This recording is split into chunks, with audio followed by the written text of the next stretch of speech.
Hello, everyone, and welcome to Live 2025.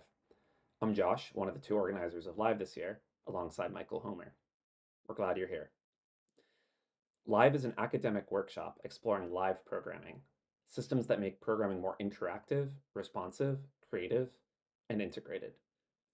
Our goal is to bring researchers in these topics together to share their ideas, get feedback, and push the field forward together. This is the 11th edition of Live. We're kicking off the second decade of Live with some experimentation, a new online two-part structure. Today is the premiere, where we'll watch presentation videos together. That's exciting, but the real heart of the workshop is next weekend at the Q&A discussion session. I hope you can join us for that as well. Check the website for details. This year, there were 23 submissions to Live. Each received thoughtful, in-depth feedback from reviewers on our program committee. Huge thanks to the 21 members of that program committee. I truly feel that all these submissions had valuable ideas to offer, but especially with our new experimental structure, we had to keep things small and manageable. So today, we'll be watching pre-recorded 10-minute presentations from the 12 accepted submissions. Just a few final logistics before we get going. First, schedule. We'll be screening videos in sets of 4, matching our intended schedule for the discussion session next weekend. Between each set, we'll have a little 10-minute break, which I hope is enough time to stretch your legs or make a cup of tea. And second of all, there's a Discord. If you want to discuss these projects today or during the next week leading up to the discussion session, feel free to join in there. There should be links to join below this video and on the Live website. I think that's it. Thanks for being here and enjoy the show.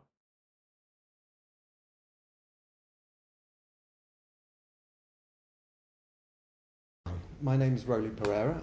I'm going to talk today about a programming language called Fluid with a dependency tracking runtime, and about how this kind of infrastructure might be helpful for creating explorable explanations. So first of all, let me explain what I mean by a dependency tracking runtime. So this is an implementation of a chart in Fluid that shows some non-renewable energy output for USA relative to China. And we use this dependency tracking runtime to implement what we call transparent visualizations. So a transparent visualization is one where, as well as the chart, you also have access to a view of the underlying data. And then you're able to interact with parts of the output, parts of the chart, and see how they relate to the data set. So for example, if I put my mouse here, I can see that these two values, 91 and 61, were combined in some way in order to compute the y-coordinate at this point on the right. And this is impartial information. I can probably guess here that it's a division operation, but that information itself isn't made explicit. All I can see is the data that was being used. But this is what our dependency tracking keeps track of. And we can do this the other way around. I can move my mouse over to the output column, for example, and I can see what output points are consuming the data that my mouse is over. And here, these data elements are coming in pairs because I actually need two data values in order to compute the y element of the point on the right. So in other words, if I'm interested in this value 61, I also need to care about the number 91 because 61 isn't used in isolation by the output. So that's why we see both of these values. So that's the basic idea of transparent visualizations. And let's do something slightly more interesting now. This is how the program is implemented in Fluid, and I don't have time to explain the syntax. I'll just say that it's a pure functional language with a Python-like syntax. So the key point is that the programmer hasn't had to code up any of those interactions I just showed you. They just express their visualization as a pure function of data, and then all those interactions I showed you just came for free. So what we can do now is uncomment this code and have another visualization into the mix. So now we have a bar chart that also shows the same data. And as before, if we move around some of these points, we see the data that was needed. But if we move over the 2015 points, what we'll see is that two of the bars, the China and USA bars in the top figure, are now being highlighted. And if we click on one of these points, we can investigate that. So if we move our mouse over the USA bar, for example, I can see that these four data elements were needed in order to compute the height of that bar. If I move my mouse over the China bar, then I can see that these four elements were needed. And again, it's only partial information. In this case, these four numbers are being added together to compute the height of the bar. I can't see that, I can just see the data dependencies. And I can play this game the other way around. I can, for example, make this, I can click on this bar, and then I can see that these 4 points over here, the 2015 points in the scatter plot, have been highlighted. And I can interact with each of those to see the overlapping data requirements again. And these points don't overlap, which is why they haven't been highlighted. So this is what's called brushing and linking in the data visualization literature, except that here we're doing it in a transparent way. We're able to show how two bits of output are related in some way because they have shared data dependencies. So that's the basics, that's the dependency tracking runtime that Fluid provides. Let's look now at how we might use that to help with the authoring of explorable explanations. So an explorable explanation is a long-form essay that explains some kind of challenging technical idea.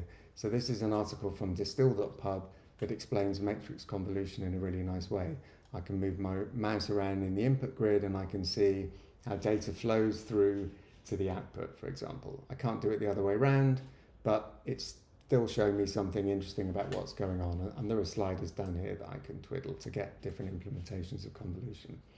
So in Fluid, the way you would implement convolution is like this. Again, it's a pure functional language. So here we've just expressed convolution as a pure function of two input matrices, the image and the filter. But although this code doesn't say anything about interactions, if we load this in Fluid, what we actually get is an interactive version of convolution. And it allows us to move our mouse around on the output, say, or the input, and see the data dependencies. So in this case, as I move my mouse around the interior of the output, I can see that these input elements were needed. And if I move to the boundary, then I can see that parts of the filter now become irrelevant. And that's because the input image is behaving as though it were padded with zeros at the boundary. And if I do things the other way around, I'll see a kind of symmetric usage pattern from the input to the output. And I can see that not every filter element is actually needed for every output element. And I can explore that. So let's go back to the source code for convolution. The way it works is for every output element, we compute a little 3x3 intermediate matrix and then average those elements in order to compute the output element. And this funny bracketing notation is a kind of comprehension notation for matrices that allows us to do that. And we use this auxiliary function called lookup to return the notional content of the image at a particular coordinate. And the way it currently works is if we're within the bounds of the image, then we just return the actual content of the image at that coordinate. Otherwise, we return 0. And that gives us the zero padding behavior that I just mentioned. So what we can do is uncomment that definition and use this definition instead, which implements wrapping instead of zero padding.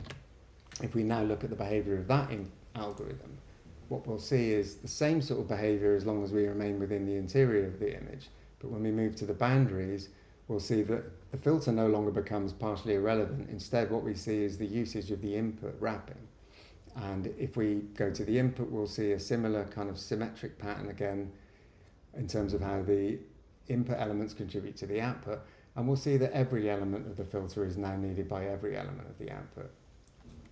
So this is, of course, by no means a self-explanatory version of convolution, but it's a little bit closer to something that we could use as the basis of an explorable explanation. So let's see if we can go a bit further.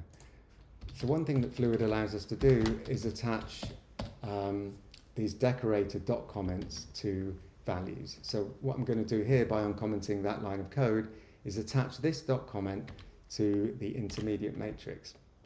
And if we now interact with an element of the output, we'll see that intermediate matrix pair appear along with the dot comment explaining what's happening. So it's telling us now that it's showing us the 9 elements that were averaged in order to compute the particular output element we're over. And because this dot comment notation supports interpolation, we can actually drop the coordinates, we can drop the coordinates into the output, into the string. Let's put some brackets around it as well. And then when we load that version into the browser, we'll see that each intermediate matrix is now able to tell us which output element it corresponds to. So for example, if we had two intermediate matrices on display, we could see which was which. And then the last thing to show you is that when we have these two intermediate matrices here, we're actually able to interact with the intermediates as well, in which case we see both the downstream and the upstream dependencies.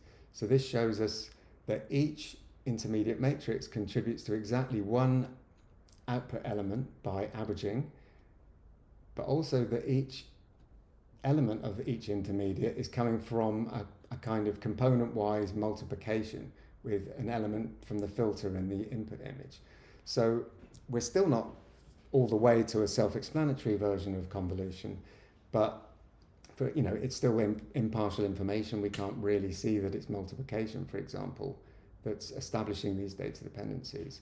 But hopefully it's clear that this is quite a lot closer to an explorable explanation of convolution, and we had to do very little work to enable that. We just had to attach some dot comments into the computation. So that's where I'm going to stop. Thank you for your time. You can find out more about Fluid at our GitHub repository, and thank you very much again for listening.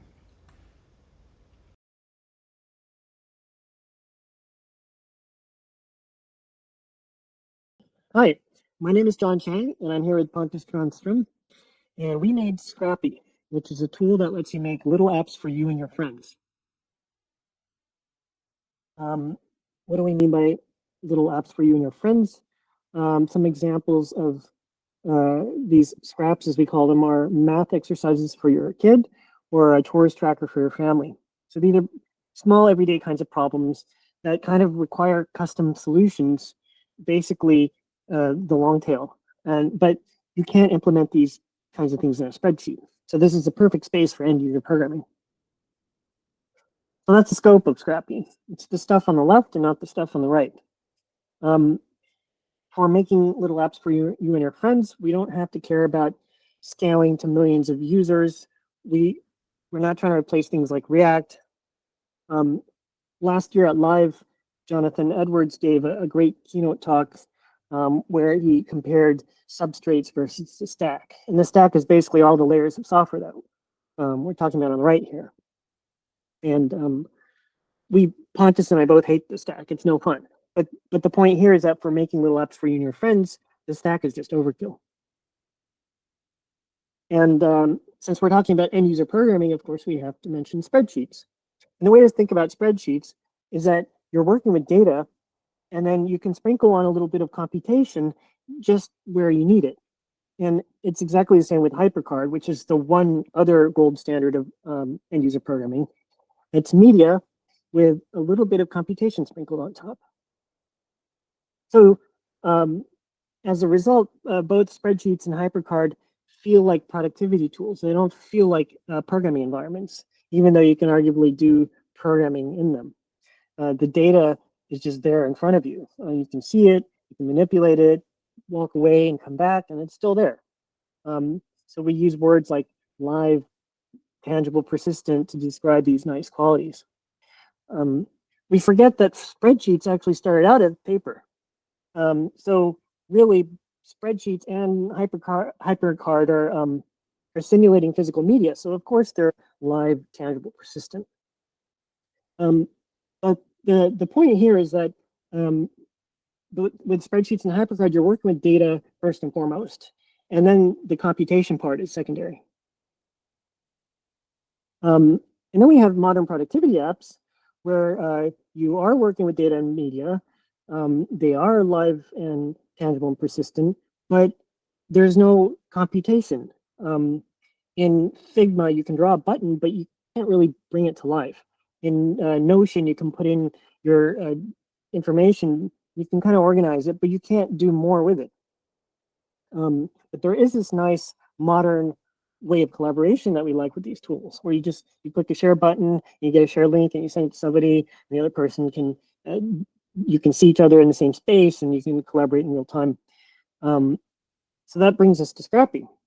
We wanted something that feels like a productivity tool, not a program environment, that is live, tangible, and persistent, but also collaborative, and lets you sprinkle some computation on top. So let's show you what we mean with a demo. Thank you, John. I am Pontus, and this is Scrappy. I can drag in a button, and then I can inspect it in the inspector panel, change its properties. An important property is the when clicked, where I can type some code to make the button move itself when clicked. So now it moves when I click it. Maybe I'll drag in another object, a timer. I can set its duration, make it repeat, and I'll make it also move the button, but in the other direction. So now I can click the timer to start it, and the button starts moving in the other direction. So you can see, working in Scrappy, we are working with these tangible objects that we feel very familiar to people. And we attach a little bit of code, sprinkle some computation on top to make them do stuff together. And the environment is always live, so there's no distinction between running and building. It feels like a productivity tool. But let me show you a more realistic example. Here I've made a little scrap for counting the number of attendees at a venue. I can click enter when people enter at the door and exit when they leave. And if I go above capacity, I'm showing this little warning message. So how does this work? Well, the enter button has a little bit of code that increments the value of the attendees object. This is what we call a tangible variable. It's like a text field. Here it's a number field. I can type values into it. I can modify its value, but importantly, it persists. So if I close and then open again, it behaves just like a cell in a spreadsheet. The data is there. I'm working with the data. It's not volatile. And it also syncs for free. So I can share a view of this app with a friend, and they could be standing at one of the entrances of the venue and be tapping these buttons, and it's all stays in sync. I can even move and edit and add new features while my friend is using the app. So that's the demo. And now I want to talk a little bit about what we learned working on this and things we want to share and discuss with the community. So first up are these tangible variables. But first, let me talk about what an intangible variable is. These are the ones we're used to. You declare something in code, cost per minute, and then you think of it as a box that you put a value into. That value lives in volatile memory and RAM, and so it goes away when the app is closed, and therefore you have to write some more code to make it persist to disk and to load it from disk. And you also have to write code to talk to servers if you want to sync it with someone. Meanwhile, you have to keep all this in your head, and when you're writing code, you have to think about what could the values possibly be as you're writing the code, because you can't really see it. Contrast this with tangible variables, which are like Google Sheet cells. So they're a UI element, I can type into it, I can make it react to other values, I can modify it with buttons, and it's live, tangible, persistent, and collaborative, all for free, and I don't have to do anything extra. Great for simple apps like this, and we would love to see more people experiment with stealing this one feature from a spreadsheet.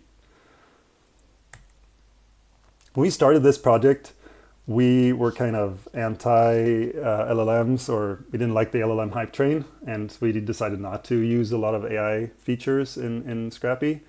But as the months have gone on, we've become convinced that vibe coding is here to stay, and it is very useful for making simple things like what we're making in Scrappy.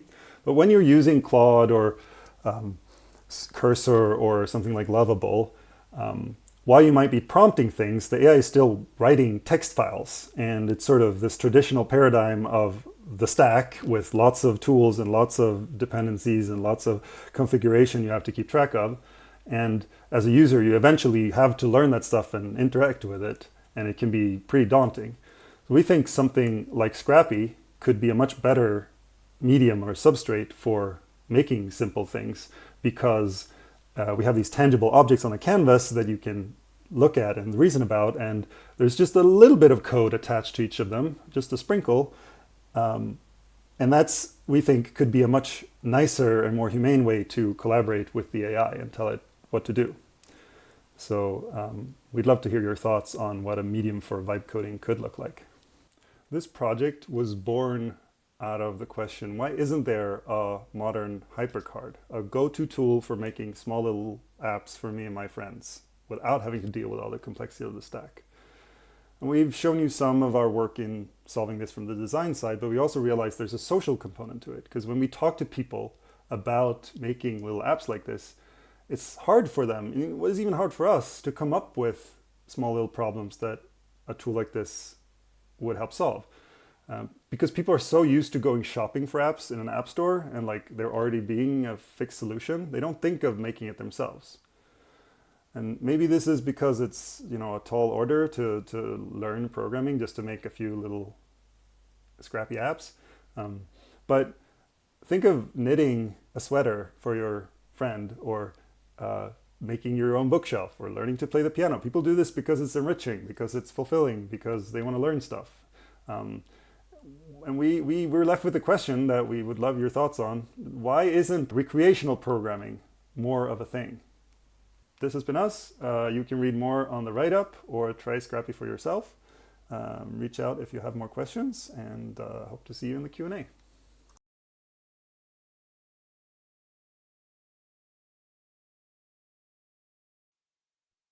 Hello, Live 2025. I'm glad to be here. I'm here to introduce HTML applications and my platform for hosting them, Hyperclay. So HTML applications are just single HTML files that can overwrite themselves. Pretty much we just need a save endpoint, and that's the entire stack. The HTML file can be modified through DevTools, or through its own UI, or through a mobile responsive code editor that's in the cloud or on your computer. And then it will sync to a live website and be updated instantly and can be shared with anyone. The idea behind this is to capture the intuitiveness of a computer file, which is really a nice abstraction, because computer files are readable, writable, deletable, take apartable, right? You can like kind of view the source code of a lot of computer files and modify them in place. And they take on the properties of physical objects, which I think when you get that close to the intuitiveness of a physical object, you've achieved, one of the pinnacles of UX design. And so that's my goal with transforming HTML files into, single purpose HTML applications, is to capture the intuitiveness of a file with the dynamic power of HTML to be able to control style, state, functionality, behavior, all in one file. Let me show you how that works. So here's my dashboard with a bunch of different applications I've written. These are all single file applications. Here's a Kanban board where I can reorganize the Kanban board and save it. And then if I view it as an anonymous user, you can see it's reordered. I can type into any of these fields, reorder any of them, and they'll update. There's Page Writer, which accomplishes one of my dreams, which is just having a place where I can put my thoughts instantly without having to have a blog. And I get formatting and code syntax highlighting out of the box. And it's just an HTML file that overwrites itself. This one's kind of unique because the WYSIWYG editor that it uses, called Quill.js, outputs like a structured JSON format. So the way this works is it uses a script tagged on the page to store its database. So if you look inside of Quill data, we get this kind of like JSON object with all of the formatted content. And so we're using the DOM literally as a database. Then we have Panphora, which is my personal website, which I can edit inline with these content editable fields, but I can also edit the date with a built-in modal. I can reorder the page. I can switch the category of my projects. I can update one project and it will update all the other matching projects on the page. And then I have a landing page builder, and this landing page builder lets you type in, your company, and you can format it with Markdown, and it uses these little, edit controls combined with Markdown formatting to let you quickly fill out a landing page that you can then publish, and then anyone can view, and they will no longer be able to see the edit controls. And it uses this kind of unique, fill in the blanks approach, which I think would have been nice when I was first building landing pages. Let me take you through the foundational concepts of building an HTML app. So the idea is to contain the administrator UI in the same file as the viewable UI.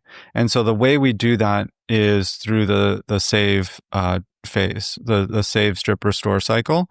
And we basically strip out all admin controls from the page so that we're left with a static document when we save. And then when the page loads, we load all of the admin UI back in. So we have a bunch of attributes for this. Let me take you through a simple to-do list. So this is an example of an edit mode content editable. So this will be the content editable attribute will be added to this element when the page loads, and it will be stripped out when the page saves. Persist, for example, this will make this input read only when it's in view mode. Or sorry, no, it won't. It will just persist. It will just persist any text or any checkbox checked attribute to the DOM, and it will do the same for if this was type text, it would persist the text to the DOM. It would be edit mode input that would make it read only, or in this case, disabled, because read only doesn't work on checkboxes. And then we have button option edit mode. Option edit mode just makes it so that if edit mode is set to true, then this button will be shown. Otherwise, it will be hidden.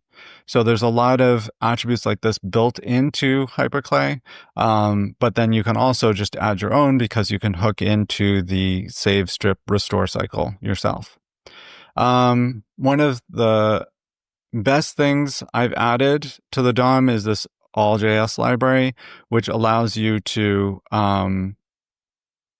filter the DOM like jQuery, but using native DOM methods.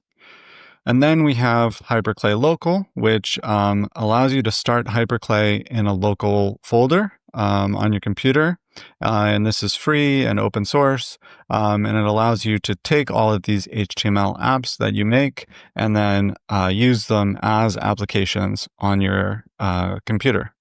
And so you can have these self-contained HTML files that just work and are portable, and you can send to other people and they can use them and host them themselves as either static websites or as editable websites. One example of that is on Valtown.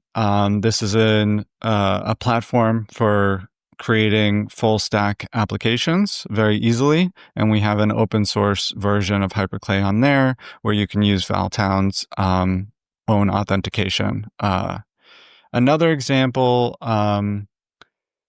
so we want to basically make HTML files kind of have a powerful API behind them. So you can edit the code in, like I said, a mobile responsive code editor. You can duplicate any HTML file on the platform that anyone made. You can view past versions and restore past versions of your HTML files. You can attach custom domains. You can enable signups, which we'll get to in 1 second, and you can rename and delete.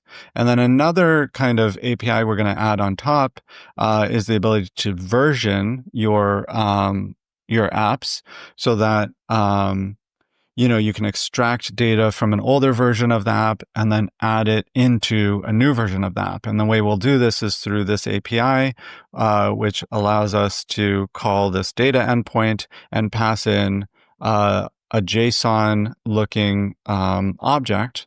And I'll show you that right here. So this is what it looks like, and we can pass in this object to format to return JSON back to us by scanning the DOM. So this is an attribute selector that looks for all posts and puts them in an array. For each post, it gets the date, and it gets the date property of the date element. It also gets the date text. By default, it's going to look for text content here, so we don't need to actually add text content. It gets the description of each post. For each post, it gets all the projects that it has, and it puts them in an array. It selects each project with its project attribute, and et cetera, et cetera. You get the idea. So it's a very simple syntax, for turning an HTML file into an API. And now basically you have your own CMS, right? So I've built my own CMS with my own UI right here, and even my own admin UI built on top of it. And then I've very simply, just by live coding like a JSON-like structure in the URL bar, turn this into an API that outputs structured data and can be imported elsewhere, and also used to upgrade the site in the future if I want to extract all the data and then insert that data into an updated version 2 of that. And then why would we need that? So we have this example of a HTML file that has signups enabled. And so this is an application that lets you move around and check off items on your to-do list by kind of playing this adventure game. And it has signups enabled. And if I click sign up, I can sign up for an account, and then I go to my dashboard, and then I get the actual application. And you can see here, I've already checked off the first one. I've unlocked this orb of start recording, and then I explained hyperclay, and then I'm going to go down here and finish the video. And this is an HTML app, so I can also save it, and it will save my progress, and then I can send this to someone else, and they will see my progress, but not being able to edit the page because I'm the owner of the page, and they are not. So this was turning HTML files into applications. I hope you enjoyed it. You don't need to use any of our, special, attributes. We also strongly encourage using jQuery. It feels really natural to just be able to modify the DOM and just have the DOM permanently update. And it makes putting malleable websites online really easy. And you can basically just build your own single file CMS in a few lines of code. I look forward to hearing your feedback. Bye.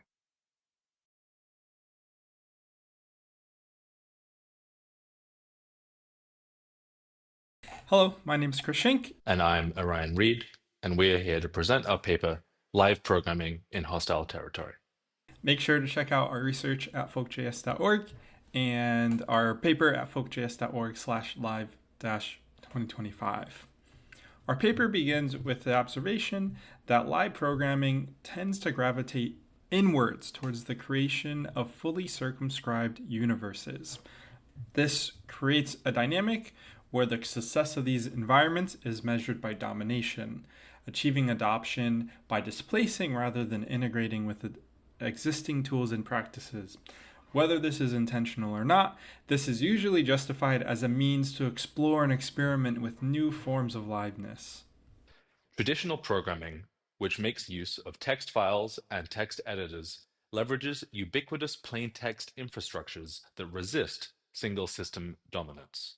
Plain text, or human-readable formats, are really misnomers, as plain text is a vast web of infrastructures, including ASCII, UTF-8, text editors, text field or text area UI widgets, terminals, keyboards, string types, object-to-string rendering functions, human-readable format libraries, tokenizers, parsers, escape sequences and input sanitization, base64 encoding, line ending and whitespace conventions, and the fallback flavor of the copy-paste clipboard.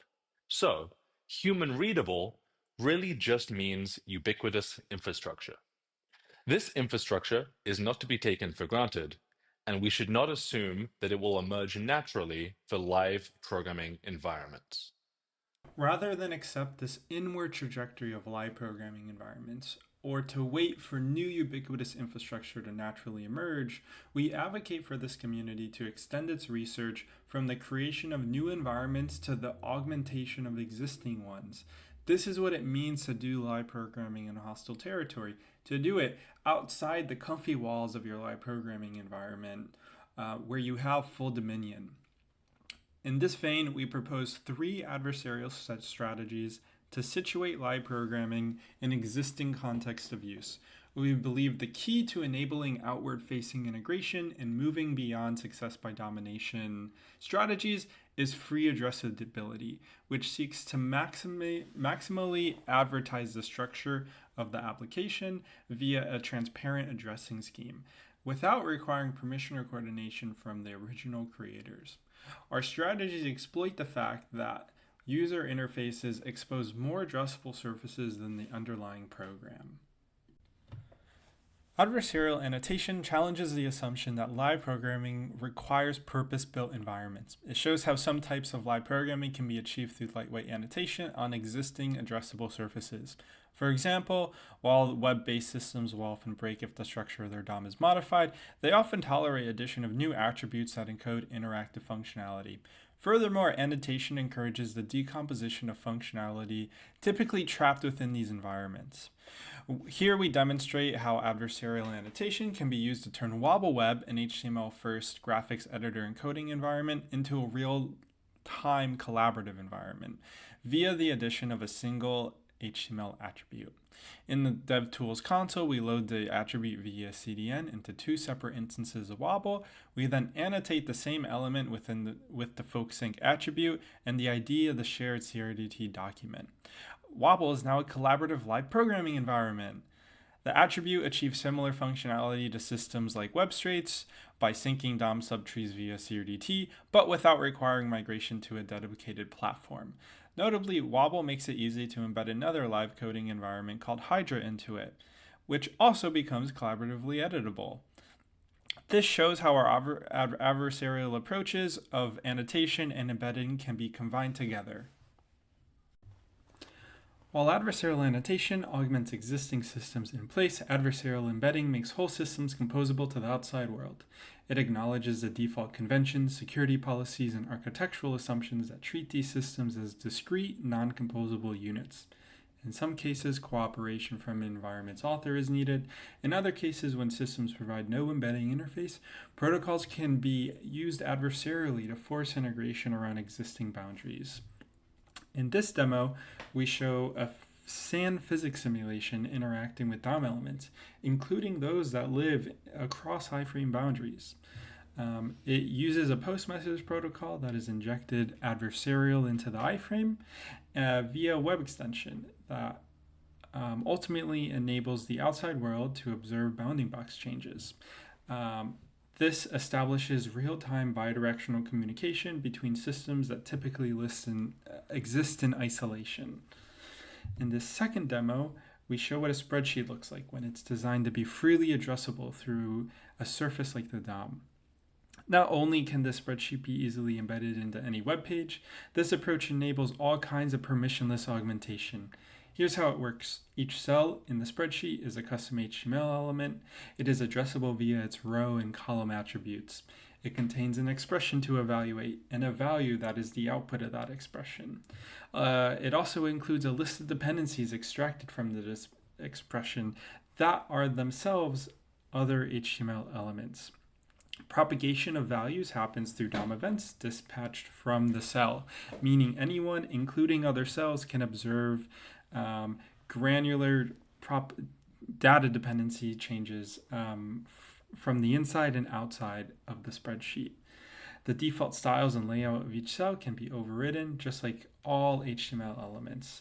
All of this together, we can create new visualizations of the spreadsheet based on the underlying dependency graph.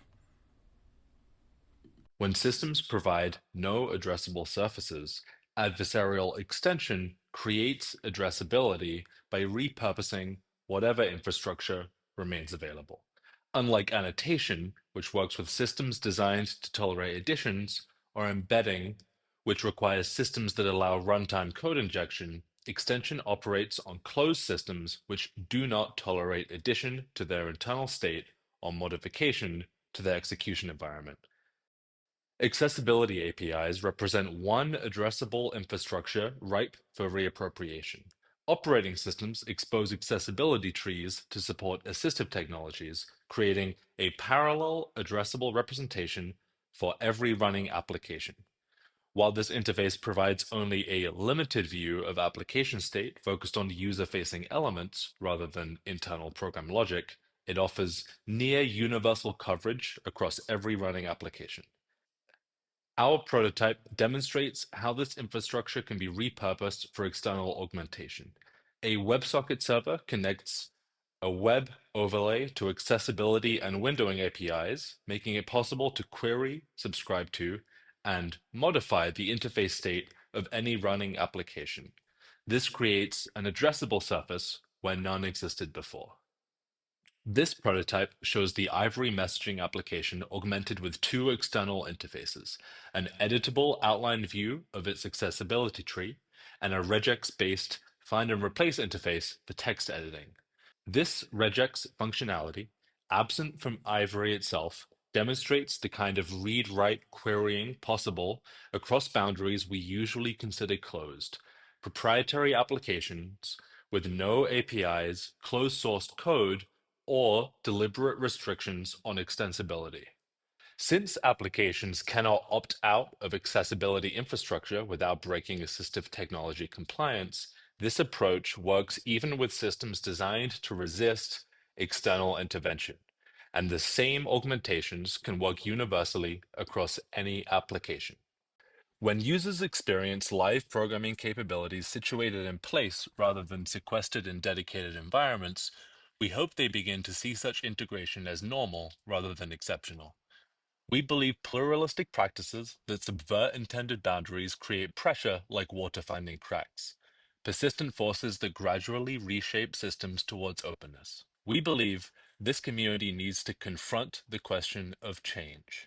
How do isolated programming tools evolve into integrated, composable ecologies without falling into success by domination strategies? Our approach rests on the belief that fragile bridges and adversarial interventions create social pressures that drive systemic change. These prototypes point towards a future where external composition is a design assumption rather than an afterthought. While our prototypes remain fragile and limited, they point to a future where live programming capabilities become as ubiquitous as plaintext itself. The question is not whether any single system will achieve domination, but whether we can work within our inherited circumstances. In this view, live programming research becomes work of transformation rather than escape.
And thank you for having me.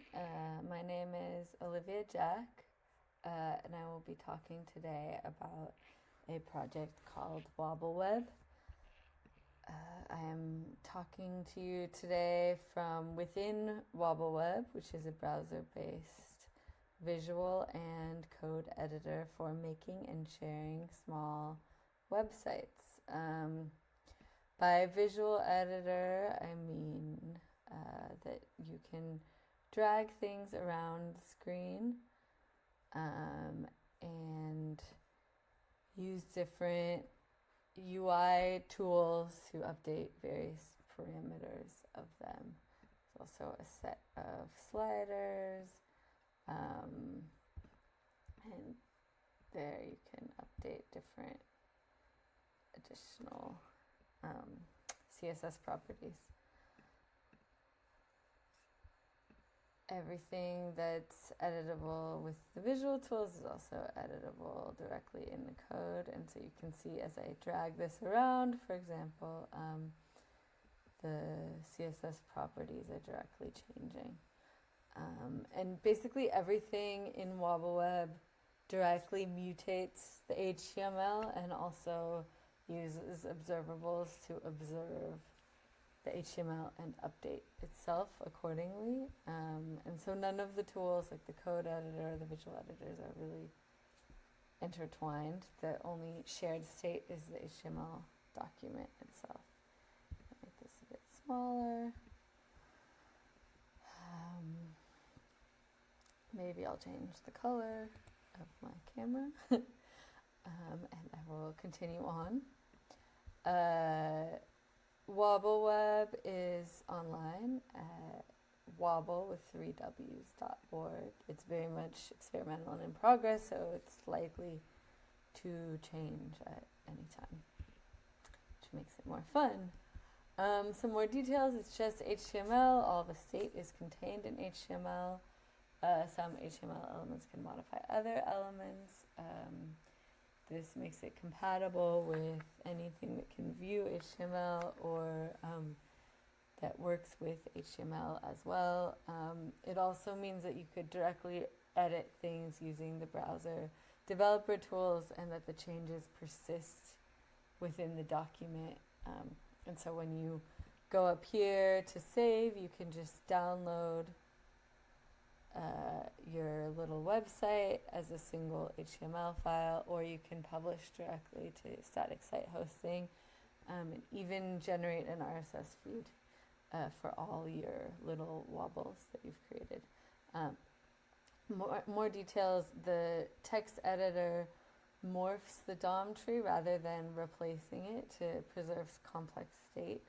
And so, yeah, this means if I have some complicated animation, the text editor attempts to only update the attributes as necessary.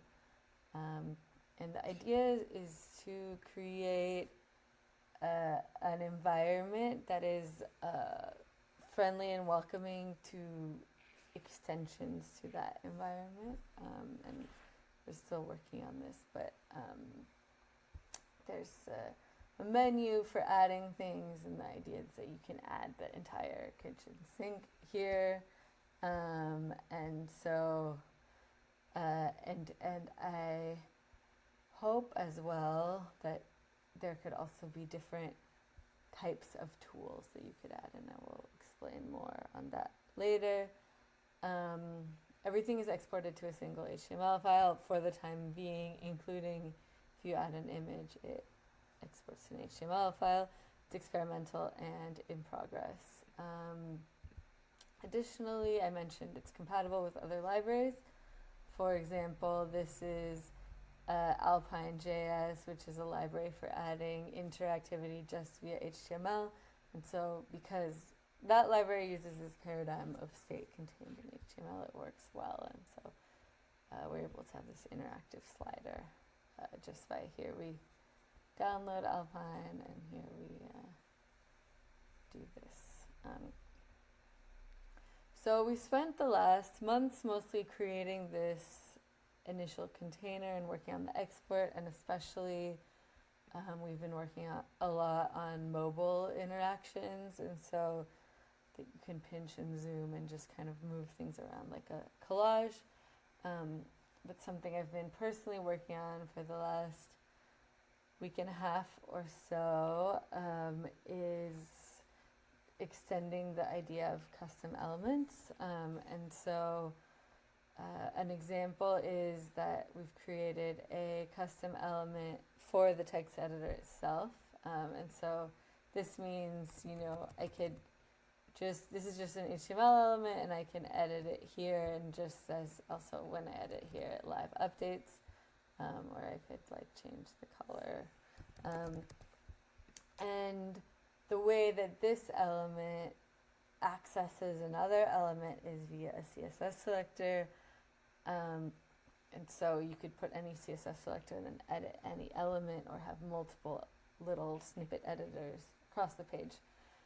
However, I think it's kind of tedious to have to like type in the CSS selector.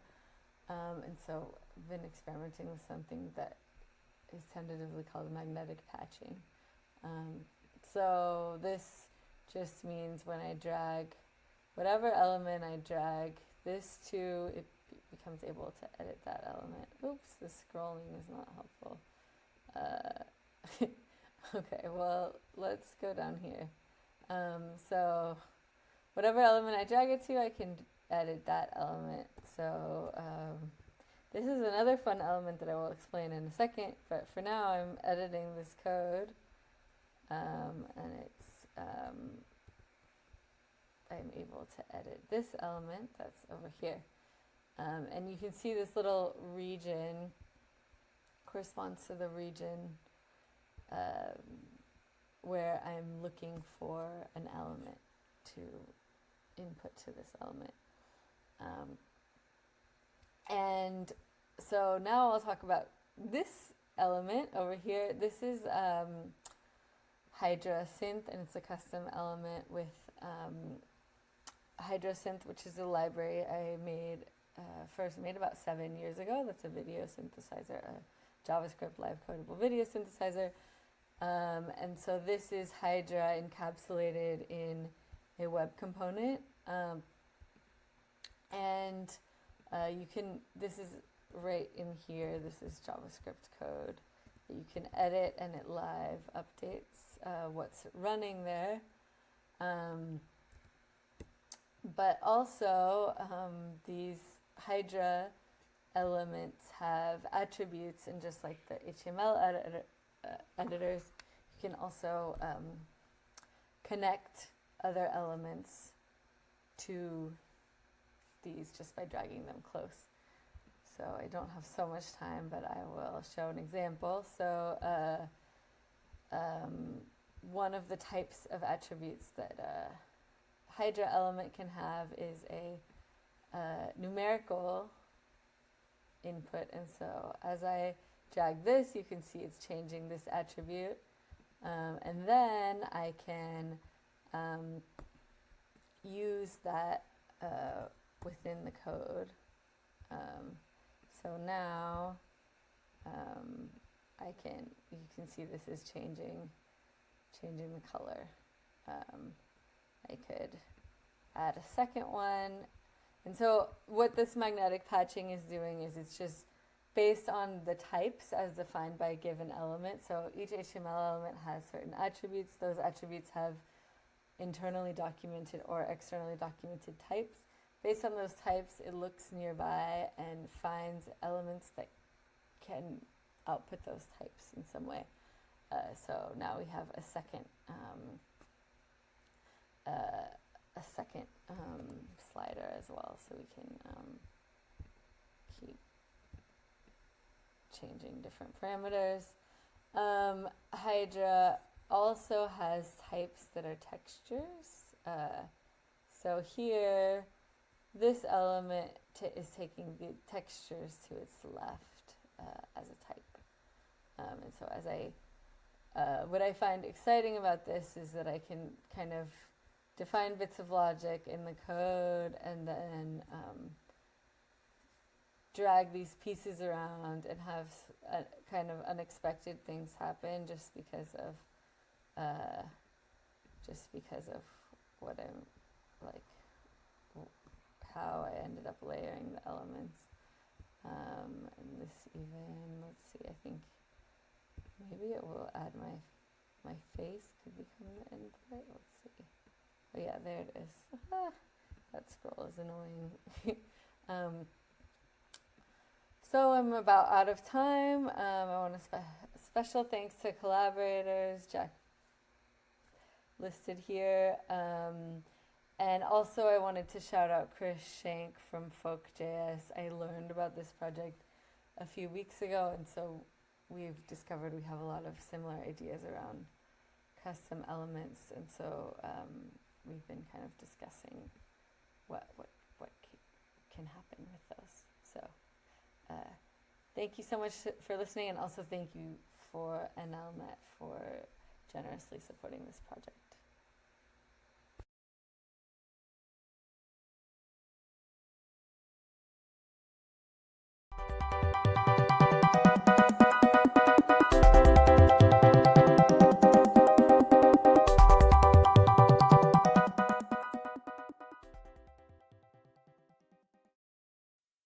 Imagine coding was not a lonely task, but a live performance, where every line of code instantly turns into music. That's the world of live coding. My name is Martin Sterzel, and this project was developed in collaboration with my colleague Frank Grimm. We've explored how musical live coding can open new pathways into computer science education and science communication. This presentation is based on our paper Sound Code Class, which was accepted for Live 2025. And in the next minutes, we will show you what happened when we brought live coding into classrooms, when we used it for training teachers, and even when we did live coding at a public science festival. Now, many of you might be familiar with this feeling that programming has a quite steep learning curve, and computer commands do feel very abstract, and results only appear after a lot of waiting and a lot of trial and error. Our aim was to find out whether live coding can break down that barrier for computer science beginners. Yeah, often coding lacks creativity. You type in commands, press enter, and if it works, you might just see text on the screen. There's no spark, no immediate feedback that makes programming feel dry and distant for many learners. Now, live coding turns that around. Code becomes a musical instrument. Every line has a direct effect, audible or visible. Programming becomes a performance, something you can share with others. And live coding means writing and modifying code in real time to generate music, visuals, or other processes. The crucial point, both learners and audiences immediately experience what the code is doing. In most of today's programming environments, no matter whether they are compiled or interpreted, there's usually a huge delay. One writes some code, and then one runs it, and only afterwards one can see what happened. In live coding, there is no such delay. You hear or see the results immediately, and you can adapt in real time. And to explore this potential, we tried out 3 very different experiments with students, with teachers, and with the public audience. These experiments were a 90-minute coding sprint with 11th grade students, online and in-person workshops for teachers, and an interactive booth at the Lange Nacht der Technik in Zwickau. This diversity allowed us to test live coding in very different contexts. The feedback we got from students was very clear. Live coding opened up computer science and an understanding for programming for many of the students. They could directly experience what their code was doing without any abstract symbols, but with just music. Yeah, and teachers highlighted the accessibility. Strudel runs in the browser, there's no installation, no IT hurdles. But at the same time, they noted the syntax is complex, especially for beginners. This shows the need for simplified materials and stronger curriculum integration. At the local science festival called Lange nach der Technik here at Zwickau University of Applied Sciences, our booth became an interactive techno party, a so-called algorave. Live performances combined with a participatory corner. Algorithms turned into a shared musical experience, sparking curiosity and excitement. And the audience praised the easy access, the interplay of technology and creativity, and the pull of the music. Families and young people stopped, listened, and tried coding themselves. But it also became clear we need to highlight the computer science aspects more strongly and strengthen the technical setup. So, why does this work so well for learning? Well, behind it is a clear pedagogical principle: learning by actively creating. We draw on Seymour Papers' concept of constructionism. People learn best when they build things they can share. Live coding brings that concept into computer science. Instead of abstract theory, learners create their own piece of music. And along the way, core concepts are conveyed: sequence, iteration, parameterization, abstraction. And now in Strudel, these are not implemented as imperative constructs like loops or state changes. Instead, they emerge from musical patterns. A beat is experienced as repetition, a melody as a sequence, and parameters shape the sound in real time.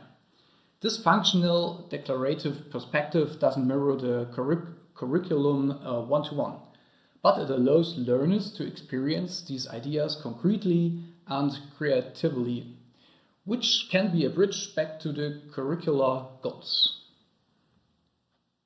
Of course, there were challenges which the learners had to face.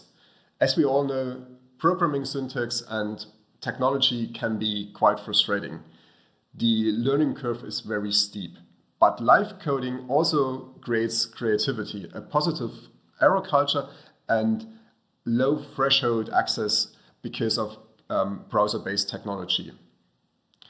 The reviewers of our paper rightly pointed out that we need to document feedback collection more systematically, and that we should explore design opportunities for tools that lower this barrier even more. Yeah, and here you can see a Strudel example. Let's hear it.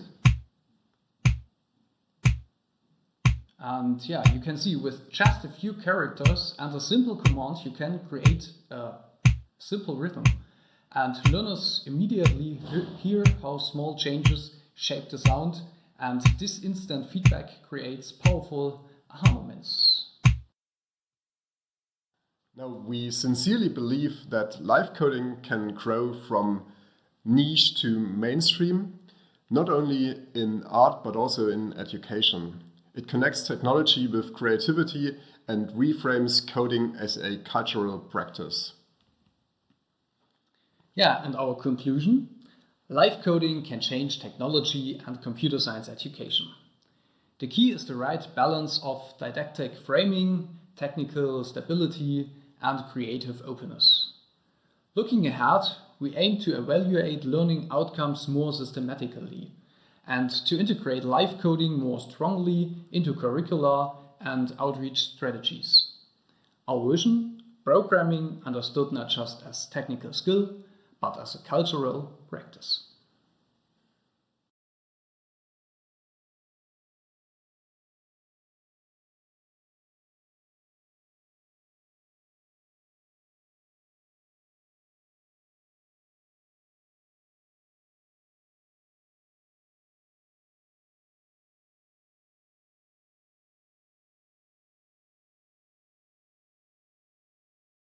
A quick overview. Each line is a compilation unit. There are two separate reactive systems, one for the code and one for the application. Bidirectional features arise from data flow between components. It's a push-based reactive system, so if there's no data change, nothing happens. My perspective on programming systems is limited, but it looks something like this. I'm exploring the space up here. It's built on top of JavaScript and the web. It uses JavaScript numbers and strings, but wrapped in reactive containers. So we have two coupled reactive systems, one for the code here and one for the live program. Here's a bit more details, and let's go through it using this example here. The editor is just the HTML text area. Yeah, the end goal is a very different kind of editor, but now it's a text area and it's two-way synchronized to the database. So instead of indented text, we get individual lines with order and parents. The intention was to use the same database also for other resources like WebGL shaders and JavaScript code, which should also be hot reloadable. This is why it says run here. It's the entry point for the spine code. A block is what I call a line that has been instantiated, and the blocks exist in a tree structure as well. But to get to live blocks, we first need to parse the text. The parser is inspired by JSON and designed to have a generic and loose syntax. It leaves most of the validation up to the next abstraction. Inspired by CoffeeScript, argument parentheses can be omitted. Inspired by Lua, there's only one container type, items. The output of parsing is based on a single structure and is mostly strings. Reverse parsing is basically just appending the strings recursively. Here's the callback where the live values are serialized. And it's a bit simplified because there's also a callback here in the real code. I don't have much experience with language parsers, so I probably don't know what I'm doing, but post a video here for implementation details. That was the parsing part. That's how we get from the text here to the AST here. Now inside the block, that's where we recursively iterate the AST, and the result is a connected graph of live components. Here's an example of 3 blocks and their connected graphs. The plus here is a reactive operator. It will sum 1 and 2, which is 3, and it will output the result here to C. However, if some other part of the system changes this to, say, 10, the operator will run in reverse, and it will do 10 minus 2, and it will output 8 here to A. And this will cause this line to be reverse parsed and its source code updated. Let's try this out. To keep things simpler, change always flows to the left, but it would be nice with an operator to make terms read-only, like the exclamation mark in Sketch and Sketch. If we multiply by 0, the points get stuck. It's because the multiply operator cannot reverse this operation. A similar thing happens with clamp when we move outside the interval. The line is a kind of debug output, showing that some change that we wanted to make could not be absorbed by the expression.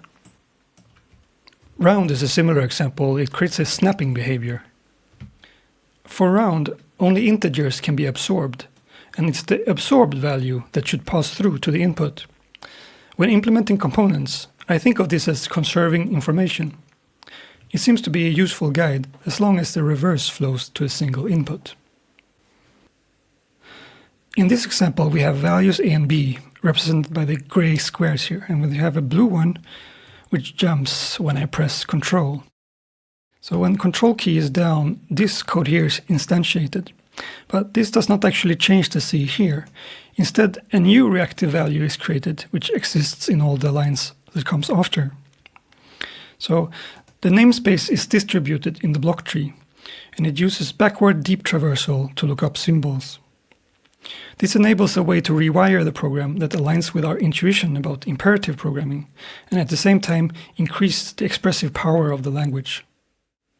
For a simple case like this, we could use array indexing instead.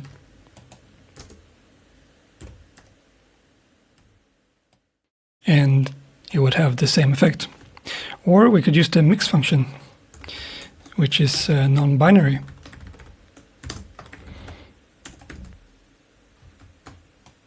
And then we could smooth it.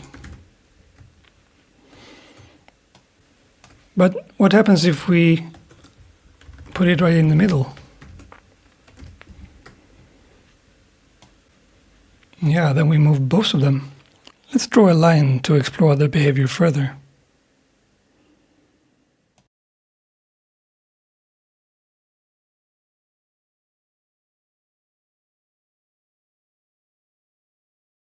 This shows how reverse changes are distributed to the inputs of the mix function. When the mix is 0.5, 100% of the change goes to both, and over 1 it decreases inversely. Here we have a typical rectangle gizmo. You can move it or its sides or its corners. But I want you to notice something here. Mathematically, center minus half the size is just the same as the minimum point, so let's simplify the code here.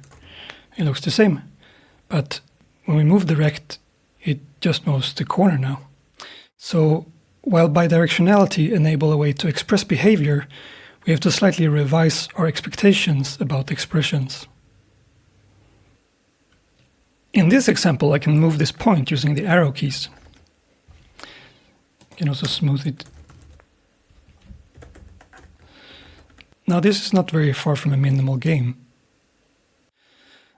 So now I can hunt the green apple here. And cheating is also possible. So there's actually a write operator here for this to work.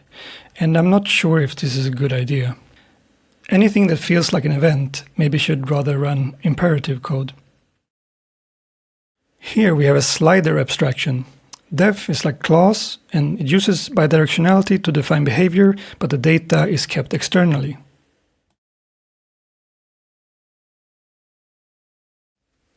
For most user interaction, we don't want the change to flow all the way to the source code. By using state, we indicate that the variables should be part of the app state instead. The bad news. This was an attempt to build a different kind of language, but I couldn't get it stable enough to be useful. So about 10 years ago, I gave it up. But eventually I felt itch to get back into these ideas for some demo scene projects. So in C#, I made a quick port of the parser and I started to re-implement the reactive components. Coming back to Spine for this presentation, I was able to fix some of the old issues, but it's still a mess. When bugs emerge from the interaction of multiple components, it takes a lot of effort to understand what's happening. And even when you do, it's often not clear what to do about it. Issues often relate to execution order and stuff like async recursive removal and incremental updates. You know, the stuff you usually avoid in any software project. Of course, if you have your source code reactively coupled with your program, you might get a fun feedback loop like this. Yeah, the source is changing here by itself, or by, yeah, it's a loop. What can we learn? Add more metadata to reactive values. Yeah, do this early, because it also helps when debugging. Unify your APIs. Having the same kind of disposable simplifies code a lot. Reduce the number of subsystems that are work in progress. It sounds so sensible, but how fun is it? You might as well just say, don't implement your new language in another experimental language. Would you like to read a long list? Pause now. Big thanks fly out to organizers and reviewers of Live 2025. Magnus Lidström for his early feedback and inspirational software practices, Brett Victor and the demo scene, and to you for watching.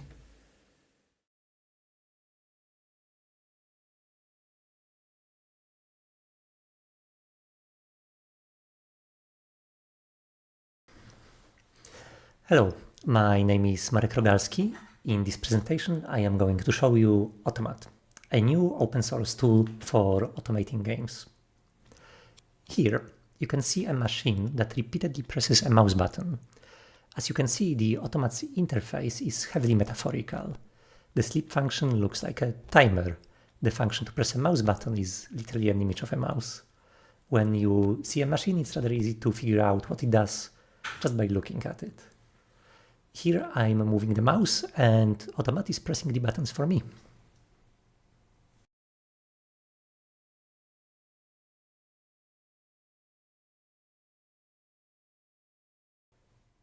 This is a more complex example that presses two keys. Here is a hotkey so that a macro can be started without leaving the game. And this is a switch that can toggle other objects on and off. This particular macro was used to level up a Skyrim character by fighting a single mud crab for 10 in-game days. The toggle was just activated and the character should start casting a spell in a moment. This character, over his training, he became very tough. Unfortunately, he also developed a fear of crabs. Some macros require fine timing and coordination over multiple inputs, something that's hard to achieve with manual timers and low-level input events. This problem can be solved with another group of objects, a timeline and a macro recorder. They offer a different set of primitives that can be used for precise replay of thousands of events, something that's necessary for mouse movement and fine timing of key presses. This is an example of programming by demonstration style. Within Automat, this style can be mixed with imperative and structured style. Here I've recorded a mouse trail, and right now I'm not moving my mouse anymore. The Automat is moving the mouse for me. At the end, you can see that objects can be also moved together by stacking them on top of each other.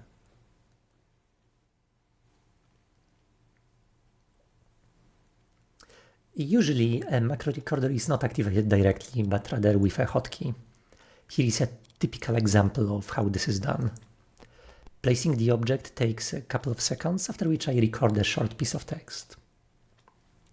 I am configuring hotkeys so that when I press F3, macro will start recording, and when I press F4, I can replay this macro.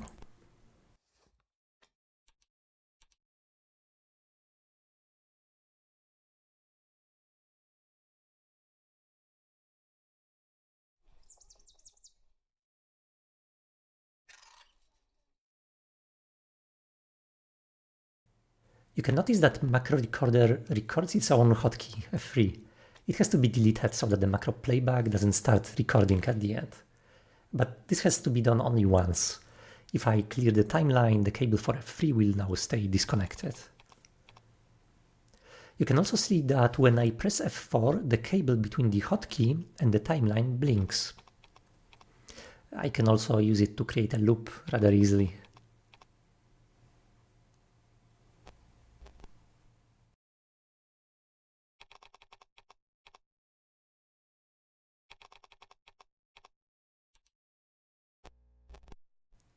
Here is an example where this macro recorder setup is used to level up alchemy skills in Kingdom Come Deliverance 2. The main character, Henry, has a rather meek personality. However, as you can see, game automation has turned him into an alchemical savant. And now, when he's under the influence of one of his potions, he becomes a totally different person now. I'm always glad to see polite people like you. God be with you. What a load of shit. Ah! I'll get you for that! You are...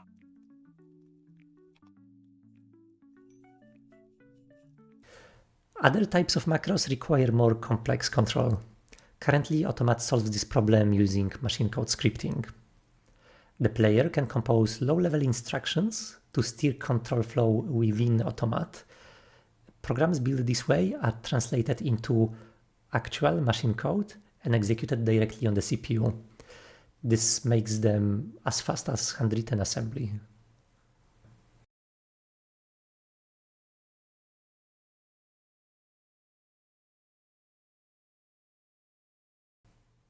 This is used for very simple loops and counting. Here is a macro that replays a given timeline.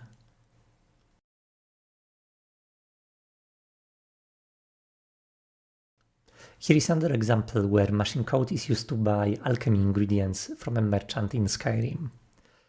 As you can see, Automat has also some utilities for capturing game windows and extracting text with OCR. The text extracted from the game is put into a CPU register where machine code can use it.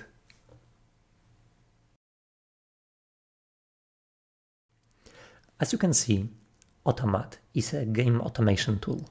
We started with very simple macros, basic low-level events. Then we moved on to more advanced macros. We introduced machine code, game capture, OCR. We are moving from very simple to more complex games. By adding more capabilities in the future, like tools for image processing, tools for working with text, tools for networking, the hope is that Automat could become a new scriptable interface to computers, something that's more humane, more accessible, and maybe even more efficient than what we have today. If you want to learn more, then I recommend you read the article that comes with this presentation. And if you'd like to take part in this future and are willing to put some work to make it happen, then please come to our Discord. I hope you're as excited as I am about this future, and I hope to see you there.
Hey, my name is Alex Warth, and this is Ambsheet, a new kind of spreadsheet for exploring scenarios.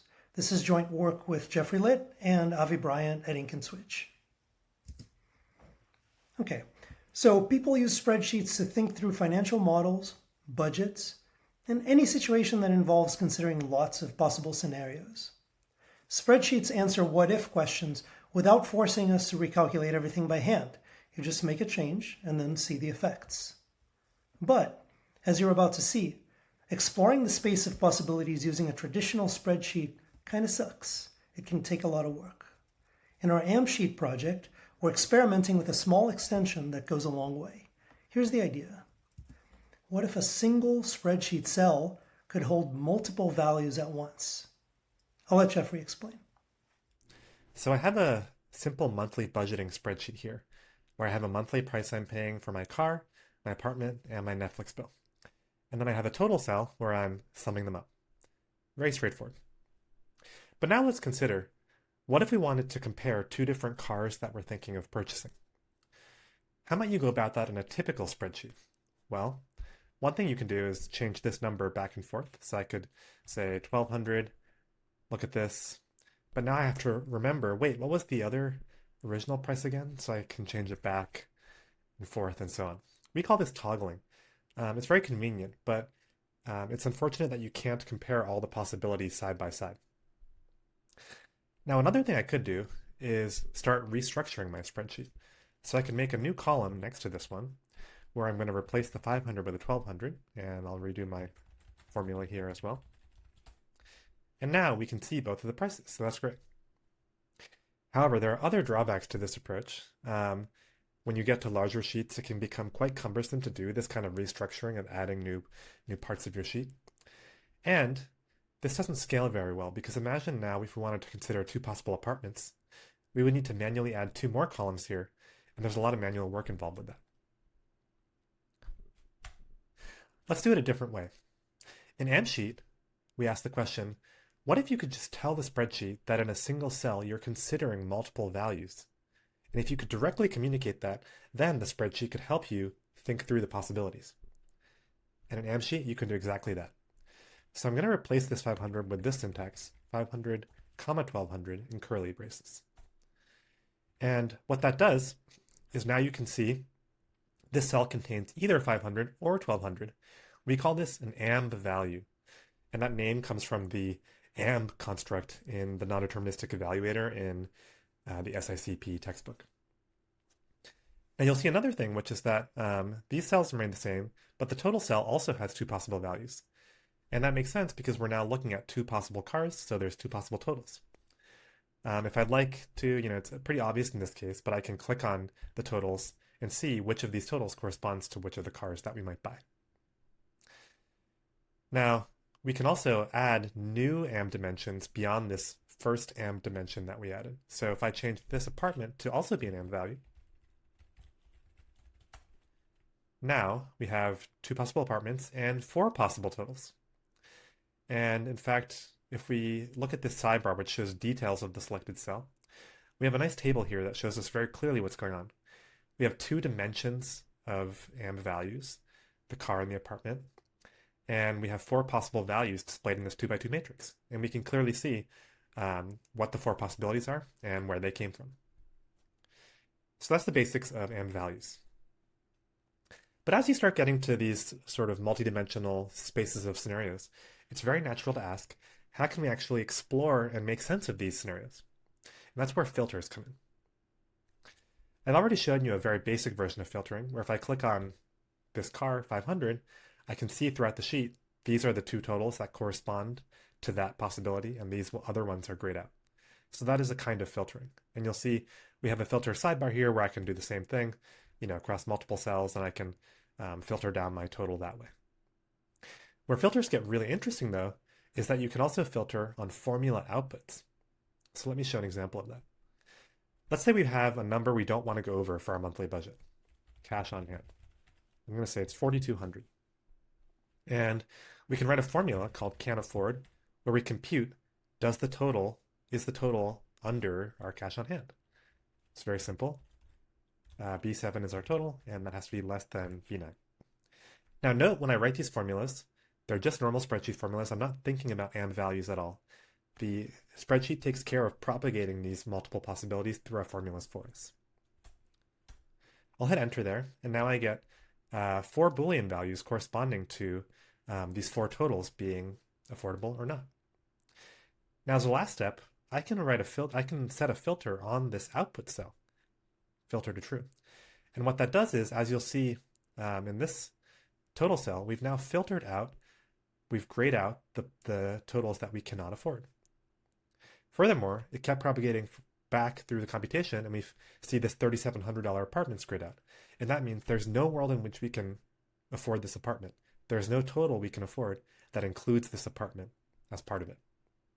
So you can see here how we can filter not just on inputs, but also on outputs. And that's actually a very powerful construct that helps you explore large groups of scenarios. All right, and that's the basics of Ambsheet. Geoffrey's example looked simple, but there's a lot of interesting stuff going on. Like he said, each am value is a dimension in the possibility space. In his example, he had 2 am values, one for the car and one for the apartment. The Ambsheet computes the Cartesian product of those am values to generate every possible scenario. Then it evaluates the formulas in each scenario. Note that the formulas never see am values. They operate on the same plain old values that we see in Google Sheets and Excel. And so the formula language can stay the same. All right, I'm going to be Geoffrey's hype man for a minute. Did you see that he filtered on the output of a formula to inform his choice of car and apartment? How cool is that? He's querying the possibility space to make decisions about each amb that lead to happy outcomes. So far, we've only used AMs to model choices. In other words, things we control, like which car should I lease or which apartment should I rent. But we can also use AMs to model unknowns, like the weather next month or how many guests will actually come to your wedding. In fact, in the paper we have a nice case study about an AM sheet that Geoffrey created to plan his wedding. On that note, you can think of an AM value as a collection of possible values. So far, we haven't had any duplicates, but if we were to allow duplicates, then we could represent arbitrary distributions. For example, the ambiliteral heads, heads, tails represents a loaded coin in which heads is twice as likely as tails. This enables a naive form of probabilistic programming in Ambsheets. To play with this idea, we added specialized syntax for common types of distribution. For example, this one here means create an AM value with 100 samples from a normal distribution with a mean of 70 and a standard deviation of 5. This is the very expression that Geoffrey used in his wedding planning Ambsheet. What you saw in this video is only one of several versions of Ambsheets. That's all we had time for. But we've experimented with different semantics, form factors, and applications. Please check out our paper for more info. Thanks for watching.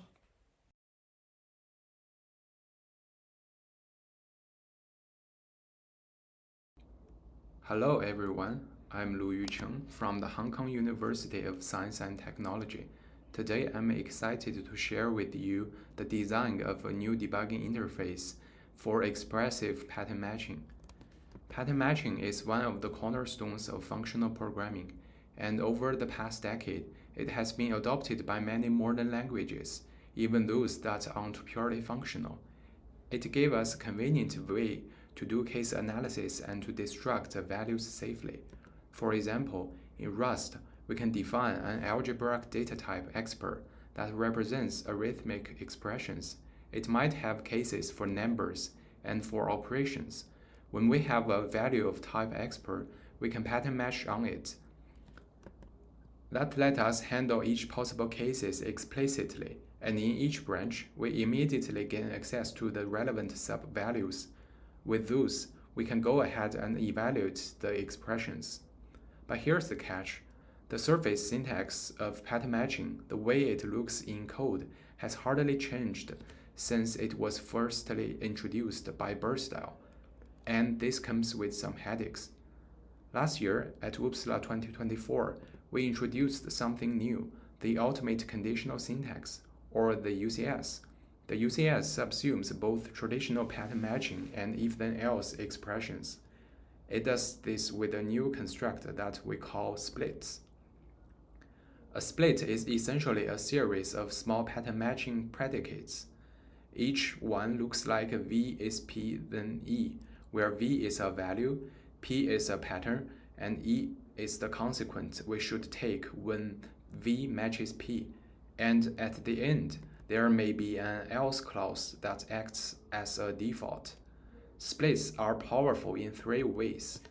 First, splits can be nested, and when that happens, the later branches of the outer split automatically become the fallback for inner splits that don't have defaults. Second, splits can be introduced right in the middle of expressions. This means that people can factor out common condition prefixes, making the code shorter and clearer. Third, splits can also contain variable bindings. That makes it very easy to introduce temporary variables that are only needed in a few branches.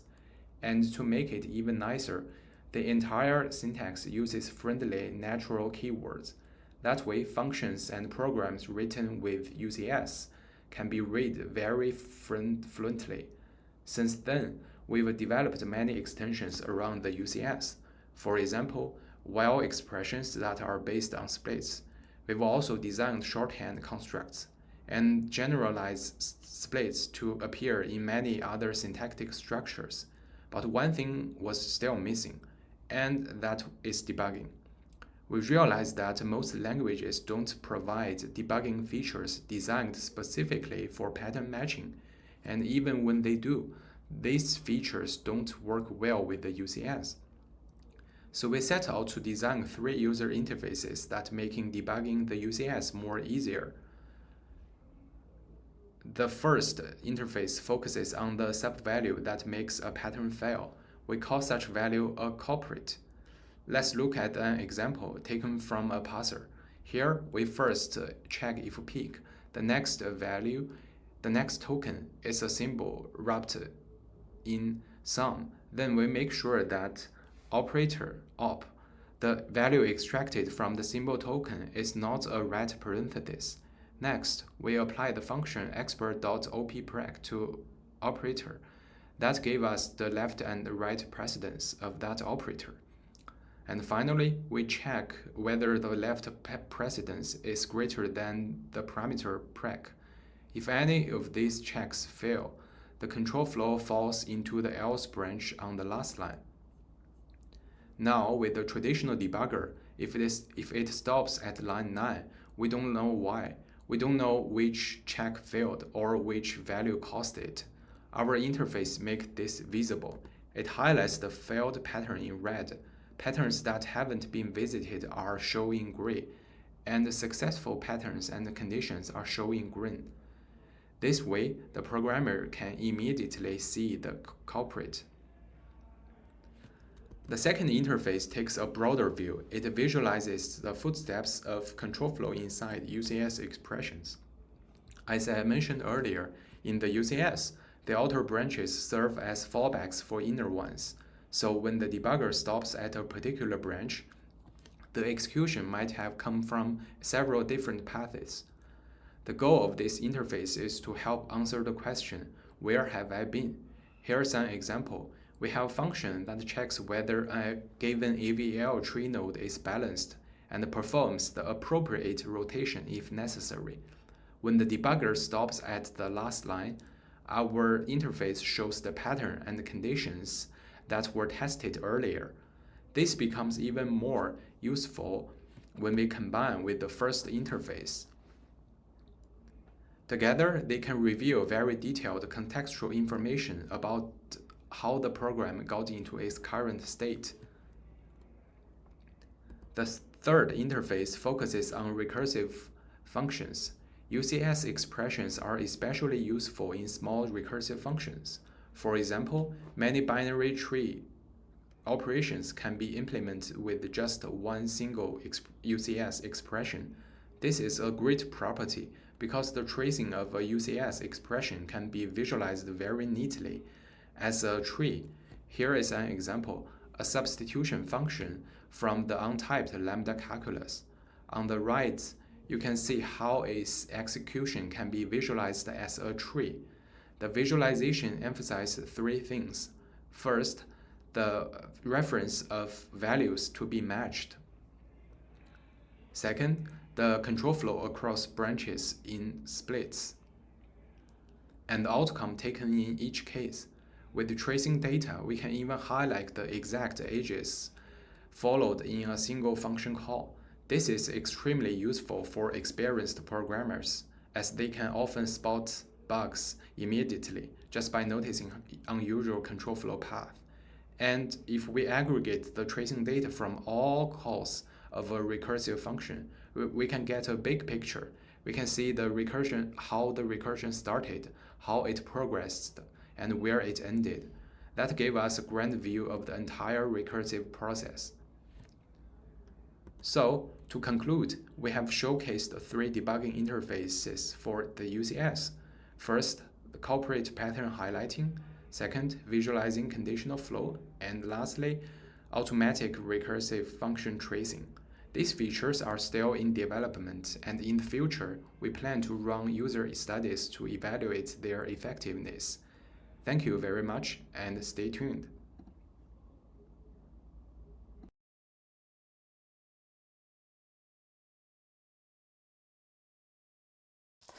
This presentation covers REPL-driven development in JavaScript. I'm going to start with some background, including what it is and what led me to it. Then I'm going to demonstrate it for you using a tool I made. And finally, I'm going to share what I've learned using it as my main workflow in my day job for the last 4 years. REPL-driven development grew up around an Emacs key binding that evaluates the bit of code near your cursor and displays the resulting value. To do REPL-driven development, you write or change some code, evaluate it, compare the result with your expectations, and repeat. The integration between text editor and REPL means that you never have to copy and paste code from text editor to terminal, enabling a nice, tight feedback loop. I first learned about REPL-driven development from a Clojure guy, and he made it sound like an amazing way to work, so I wanted to try it. But in my work, I use primarily JavaScript. Most of my code base is JavaScript. Changing languages to Clojure was not an option. Now I recalled that semantically, JavaScript is very similar to Scheme, and Scheme is a Lisp, so theoretically, REPL-driven development should have worked just fine in JavaScript. But when I went out looking for the tooling, I found that it just wasn't there yet. I'll come back to why that is in a bit, but suffice to say that I had to roll my own REPL. Now you might be thinking, don't we already have state-of-the-art live programming tools in JavaScript? For example, we have live reload, hot module replacement, and storybook in the browser. We have test watches on the back end, and we have web-based playgrounds that update as you type. And one problem with these is that they lock you into a coarse-grained execution model. Even if you just want to run a little bit of code, you're forced to run at best the entire module and at worst the entire application. And this is a problem because it gives bugs so many places to hide. Another problem is a certain lack of generality. Why do we have a different set of tools when we're working on the front end as the back end? And as we'll see, REPL-driven development can satisfy both of these cases with the same mechanism. The tool, which I called Replete, ended up as an editor-agnostic REPL that supports evaluating the entire JavaScript language on several platforms, including Dino, Node.js, and browsers. I'll give you a demo. To start Replete, I press Ctrl-R. The editor plugin responds by spawning the Replete process, which speaks JSON over standard I/O. The simplicity of this interface lets Replete integrate with a wide variety of editors. A new panel opens to hold Replete's output. Code is evaluated by selecting it and using a key binding, for example Ctrl-D for Dino. If no code selected, the current line's evaluated. The resulting value gets printed to the output. If there's an exception during evaluation, that gets printed instead. If evaluation locks up the main thread, nothing gets printed and you'll have to restart Replete. Let's fetch some geospatial data from an API. The response looks okay. We'll read the body as JSON. Now that's a lot of text. Some kind of object inspector would be useful here. But what we can do is visualize the data on an interactive map. But this means evaluating code in a browser. Let's try that with Control B. Now evaluation fails because we're not connected to any browsers yet. Remember that link that was printed when Replete was first started? We'll open it up in Firefox. Here in the DevTools, you can see this Webble talking to Replete over WebSockets. Essentially, the Webble is a blank canvas on which we evaluate code, but it's also a dev server that can serve static files such as images and CSS. Now we're connected, let's take a quick detour. One challenge I faced was that JavaScript semantics are no longer REPL friendly as of ES6. For example, it's illegal to redeclare variables. Replete permits redeclaration by applying a source transformation. Notice how this top-level code has had its let keywords removed. Moving up the stack, we see that this code is evaluated inside a with block with an artificial scope object populated with the top-level declarations. This approach prevents you assigning to an undeclared variable or accidentally polluting the global object. Back to our example. Let's prepare an element to hold our map.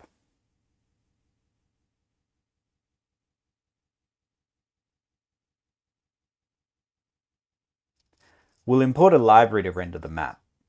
But this fails because Leaflet resolves to a CommonJS bundle due to its faulty package manifest. Browsers don't support CommonJS, and so the file is interpreted as a module with no imports. Fortunately, Leaflet also ships as a module. Let's take another detour to discuss modules. Notice how the import statements have been removed entirely. This is because eval chokes on import statements for two reasons. One is that eval is synchronous, but importation is asynchronous. The other is that imports may be specified relative to the current module, but eval takes only one argument. This explains why import statements are supported by very few JavaScript REPLs. Moving up the stack, we find the imported value is extracted from an imports array. Moving up once more, we find an array of dynamic imports doing the actual work and producing the imports array. The imported URL contains a version number that increments whenever the module or one of its descendants changes on disk, allowing us to bypass the runtime's module cache.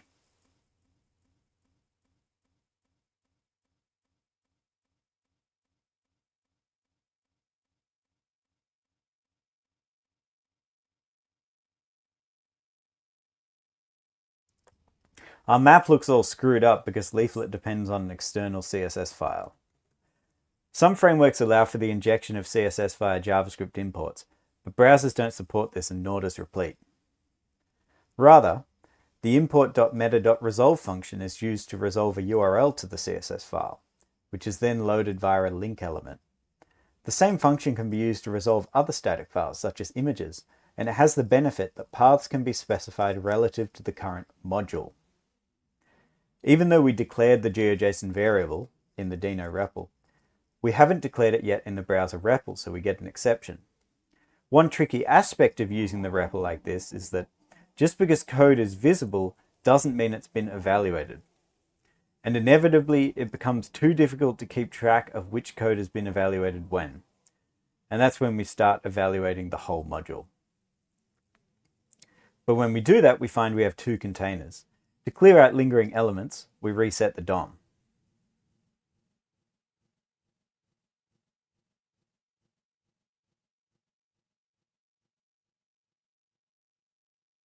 And there's our data. There are a couple more caveats to keep in mind when using Replete for front-end. One has to do with entry points. Conventionally, we try to put as much content as possible into the HTML served to the browser, and then sprinkle on a bit of JavaScript to bring the DOM to life. Replete, however, assumes a JavaScript-first approach where the DOM is never pre-populated by HTML. This means Replete is more useful for developing behavior-driven web apps than content-driven web sites. Another caveat is that Replete doesn't tend to support front-end frameworks out of the box. Many frameworks come with a dev server that handles transpilation of their DSL, but since Replete takes the place of this dev server, it must be configured to perform the desired transpilation instead. This can be a source of friction when attempting to incorporate Replete into an existing code base.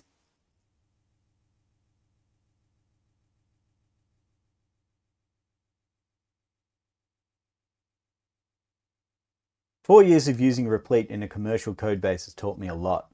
One inescapable practice that emerged was writing demos into the source of modules. Such modules can be exercised by simply evaluating the whole file. Of course, we don't want that demo running when the module is just imported, so we wrap it in a conditional.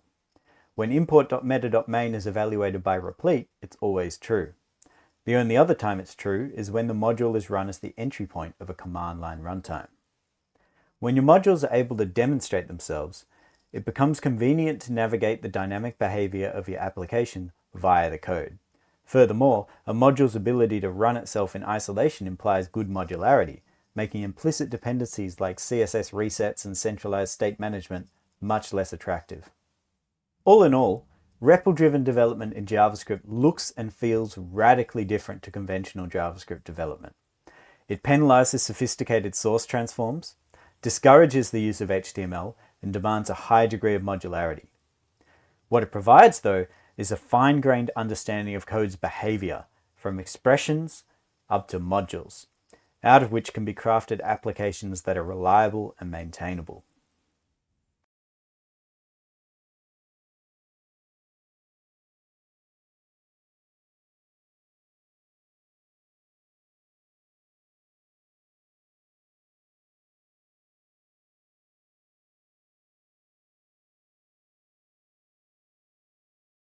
Hello, and welcome to Live 2025. In this presentation, we'll be covering Nova, a computing system I've been developing for quite some time. I'd love to share its latest revision with you, but first, some introductions. My name is June Gardner, and I'm the leader of a creative computing collective called Nouveau. It's a small community of artists, musicians, and programmers that explore the intersection of art and computing. Our interest in Nouveau is building tools that reduce barriers to entry for creative computing, allowing anybody to express themselves through the medium of computation. Nova is one of our primary tools, and it's a foundational one. It is currently in a phase of rapid development. I hope that the concepts presented will create fresh discussions and questions. With that, I'd like to discuss a few of our motivations. I have a background in both industry and education, and my experiences in both domains have left me wanting better foundations. Practicing programming became exhausting after years of struggling with increased complexity. This spilled into teaching, as many languages and frameworks demand intense context switching from beginners. Nova is our current attempt at reducing cognitive load for both beginners and experienced developers. It's based around a few core concepts which fit together in multiple ways to allow for a flexible computing fabric. At its core, Nova is a rule-based computing model that incorporates pattern matching and substitution. I chose rules because they can model so many kinds of processes that are difficult to model in other paradigms. Rules are also somewhat intuitive. You can imagine the computer following rules written in a rule book in a mechanical fashion. Nova is also intended to be physically intuitive and practiced without a digital electronic computer. Mechanically, it's based around manipulating stacks of data, which can physically be represented by stacks of cards. This allows authors of Nova code to simulate the execution of their program in a way that can bend to their requirements and surroundings. A Nova programmer's IDE can be a few note cards and cards on a tabletop or their desk. This is true in the strictest sense. The state of a Nova program is a collection of labeled stacks of tuples, which can vary in length. All of your program data is contained in stacks, and you can conjure new stacks just by using them in your program. No forward declaration required. All code in Nova is phrased as rules, which are comprised of two sides: the conditions for a rule to fire and the consequences of that rule firing. Both sides are made up of patterns, which tell you what stacks to look at and what needs to be at the top of those stacks for the patterns to match. Patterns may also contain variables, which are bound when they're first mentioned. By using variables, you can extract and work with data contained in tuples. In this example, we have 3 rules that all match on a stack named pack. They extract the name of an item to be packed and move it to a stack named bag. We have some initial state indicated by a rule with an empty set of conditions, telling us to pack shoes, clothes, a toothbrush, and an ID. These tuples get pushed once when the program begins. The semantics of Nova are intended to be pretty simple. Rules match in the order that they're written, starting from the first rule and ending at the last rule. Each rule is tried one at a time, and if a rule matches, it consumes what it matched by popping those items off of their respective stacks and pushing new ones to their respective stacks. Once that's done, we start the process all over again at the top. If no rule matches, the system halts. Nova's execution always proceeds in these discrete steps. This is another example, detailing a search through a collection of items. We have three possible cases. We found the item that we're searching for, or we haven't found the item, but we need to move the item that we're looking at out of the way, or finally, we've searched through everything for the item in question, and we couldn't find what we're looking for. If it looks a bit like a recursive function call, it should. With rules and stacks, we can write loops in this recursive style pretty easily. You can imagine how easy it'd be to simulate a call stack, one you use entirely for coordination. This is a complex example, showing the starting code and main loop for a small game or graphical tool. Take note of the double colons. The empty string is a valid name for a stack in Nova. Simulating procedural programming while executing and mixing in cross-cutting rules lets you write programs that handle edge cases that are normally difficult to express in traditional programming languages. Nova's core concepts are intended to be light in your head. Your code is a bunch of rules, and your data is a bunch of tuples organized into stacks. These simple foundations buy you quite a bit in practice. For people interested in performance, all of the core concepts are incredibly machine-friendly in addition to being human-friendly. This also aids in the implementation of Nova.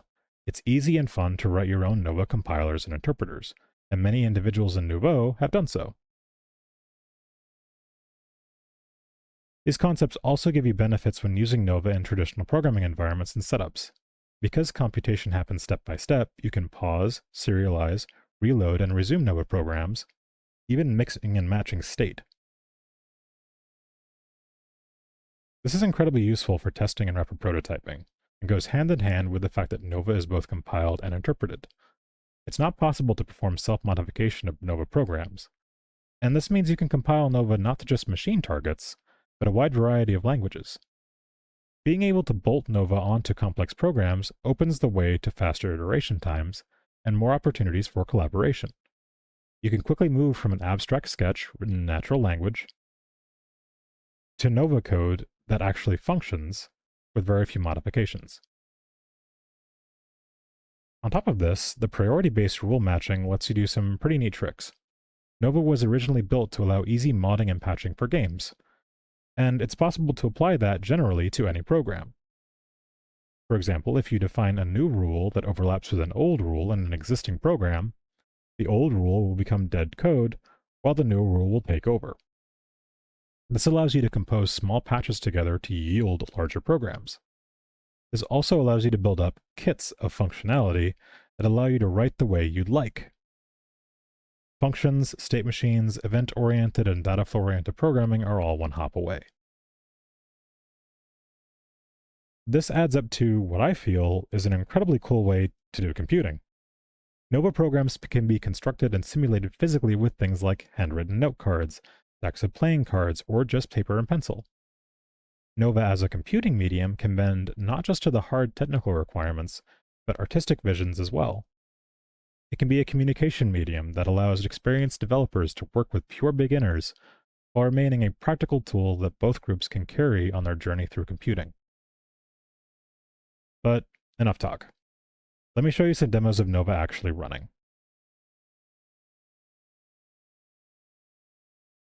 We'll start with the first example shown, written in a REPL. We define the three cases for packing items into our travel bag, and then we switch which stack we're going to be entering items into. Every time we enter a new item, it gets moved into the bag.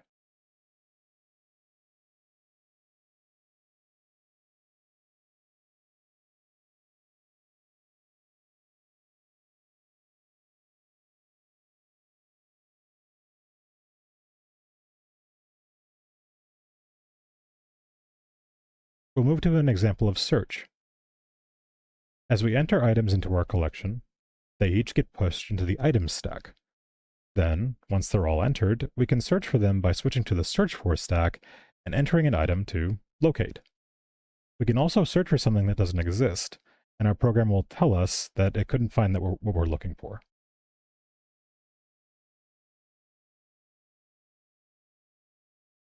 Finally, we'll end with a more complex example. With Nova, I'd built a small framework for working with Windows, including graphics, keyboard, and mouse input. Here I'm demonstrating a small drawing program which defines a set of brushes that I can switch between using the keys 1 through 5. I can also switch my brush type between 4 brushes: circle, square, line, and cross.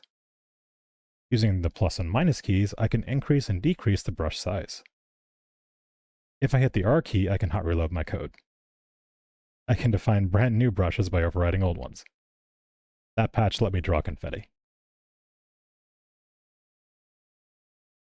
And that's Nova. If you'd like to learn more, please see our very much under construction website, and feel free to drop by our Discord community. Thank you to all the team members and folks that have offered feedback and helped this past year. You have been invaluable. And thank you for watching. See you at the Q&A.